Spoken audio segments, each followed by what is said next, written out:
Here's a guy who was a really good Georgia offensive lineman blocking for Jake Fromm. He's Andrew Thomas. Andrew, how are you, buddy? I'm doing good. Excited to be here. What do you think of all this combine experience so far? You've been in town a couple of days to take it in. It's pretty crazy. I'm doing my best trying to take it all in. A lot coming at you, but I'm excited for it. You got Jake Fromm's trying to rise up the draft board. Be his hype man. Tell me why he's the man and why he should be taken among the top quarterbacks. He's a leader. As soon as he comes into the room, he's going to affect the team. He can make all the throws, and I think the best part of the game is just how smart he is. Like, he makes all the checks for us. If he sees pressure coming, he'll change it. So if you bring him on your team, I feel like he'll, make an immediate impact on your offense. Give me your best story of a moment where he did something, said something, got you guys pointed in the right direction to perform the way you needed to in a big spot. We were playing in the Rose Bowl my freshman year, and we had a five-man protection pass play called. And the way they aligned, Jake didn't like it, so he switched it to inside zone play, which Sony was in the backfield, and it hit for a touchdown in the Rose Bowl. And moments like that, they have an impact, right? That's when you believe in a guy and you think, all right, we're going to listen to this guy going forward, right? Definitely, yeah. So tell me a little bit more about yourself, Andrew Thomas. And specifically, I'm fascinated with a big guy like you, and we talked to a couple other guys, 6'5". When did you get that big spurt? How old were you when you went from being, a little kid to all of a sudden, well, this guy's on his way to possibly playing either in the NBA or the NFL? So I was about 5'11" in the 8th grade. I was looking at my mom and I remember. And then at the end of my freshman year, I hit a huge growth spurt. I was like 250 at the time. I gained like 50 pounds and like 3-4 inches. See, I was 5'11" in the 8th grade, but I didn't grow anymore. Yeah. I have not grown at all since I was 14 years old. That's so tough. You got lucky and you added 6 more inches, and here you are on your way. How hard is it for you to keep your weight on? It's not that hard. Actually, during this process of training, I've been actually, coming down. I play a little heavier this year, so I've been cutting. What's your ideal number? Around 315, 320.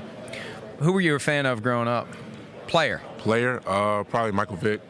Yep. Grew up in Georgia? Yes, sir. Yeah. The guys in the NFL now, when you're out there for the first time on the field, ready to play, who's going to be that guy that makes you say, oh, my God, I can't believe I'm out here with him? Probably be Tom Brady. If I played against him, that would be crazy. Who was the guy that gave you the hardest time in college, the hardest guy for you to block? I would say my freshman year, it was my first road game. I had to block Jeff Holland from Auburn. Yep. Why was it so tough for you? It was just my first road game. I remember not being able to, hear the plays, hear the snap counts, things like that. He was a great pass rusher, but we played him again in the SEC championship, and I fared pretty well against him. What's the loudest stadium you experienced in college? Either Auburn or Tennessee. And what help people understand, because they hear it all the time. Yeah. Oh, it's so hard. But what makes it so difficult for you when you're in a place like that and it's loud and they're yelling curse words at you? Yeah. You're trying to focus on your job.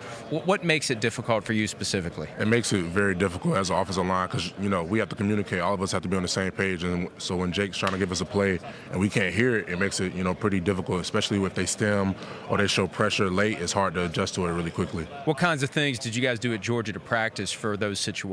We'll go in the indoor, and Coach Smart will turn on the crowd noise.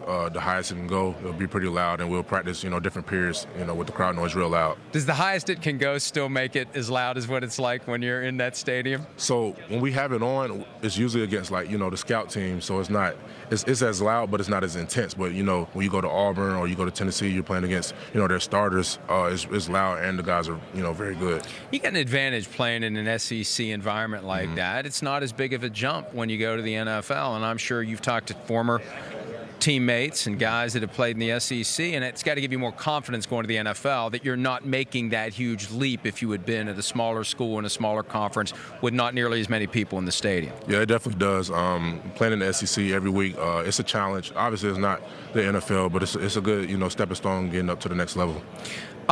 Who's the guy that you're looking forward to blocking?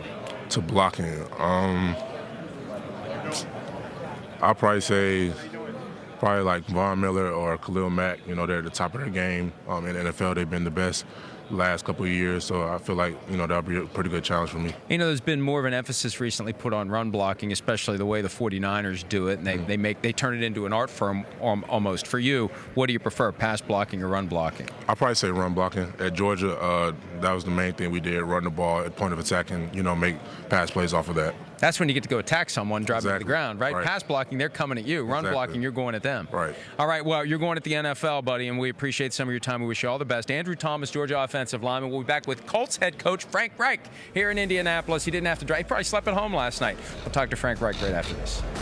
All right, buddy. Hi, I'm Mike Tirico, and thanks for watching. Make sure to hit subscribe for the latest news and highlights from NBC Sports.